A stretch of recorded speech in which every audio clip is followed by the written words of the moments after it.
اور سرگودھا میں 42 سال پرانے ایک مبینہ قتل کے کیس نے نیا رخ اختیار کر لیا۔ مقتول کے بیٹے نے دعویٰ کیا کہ 1984 میں اس کے والد کی موت حادثہ نہیں بلکہ ایک منصوبہ بند قتل تھا۔ درخواست گزار نے اپنی والدہ اور ان کے مبینہ آشنا کو نامزد کرتے ہوئے ڈی پی او سرگودھا سے قتل کا مقدمہ درج کرنے اور شفاف تحقیقات کا مطالبہ کیا ہے۔ اس کیس میں ایک مبینہ اعتراف کا دعویٰ بھی سامنے آیا۔ اسی حوالے سے جانتے ہیں ہمارے اینکر پرسن ماہر ساجد شاکر سے۔ جی ماہر ساجد، آگاہ کیجیے گا۔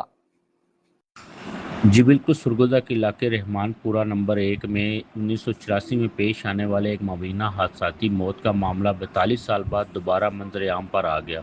درخواست گزار غلام عباس نے ڈی پی او سرگودھا کو دی گئی درخواست میں موقف اختیار کیا ہے کہ 20 اور 21 فروری 1984 کے درمیانی شب اس کے والد خورشید احمد کو اس کے والدہ رضیہ بیگم نے اپنے مبینہ آشنا رانا غلام حسین کے ساتھ مل کر بجلی کا کرنٹ دے کر قتل کیے، جبکہ واقعے کا حادثاتی موت قرار دے کر دفن کر دیا۔ درخواست گزار کے مطابق ملزمان کے درمیان مبینہ ناجائز تعلقات تھے اور وہ مقتول کی جائیداد پر قبضہ کرنا چاہتے تھے۔ درخواست گزار کا کہنا ہے کہ اس وقت وہ کم عمر تھا، اس لیے خوف اور دھمکیوں کے باعث خاموش رہا، جبکہ بعد ازاں اس کے والدہ نے مبینہ طور پر رانا غلام حسین سے شادی بھی کر لی۔ غلام عباس نے مزید دعویٰ کیا ہے کہ 7 جون 2026 کو اپنی والدہ سے ملاقات کے دوران 2 گواہوں کی موجودگی میں انہوں نے روتے ہوئے مبینہ طور پر قتل کا اعتراف بھی کیا۔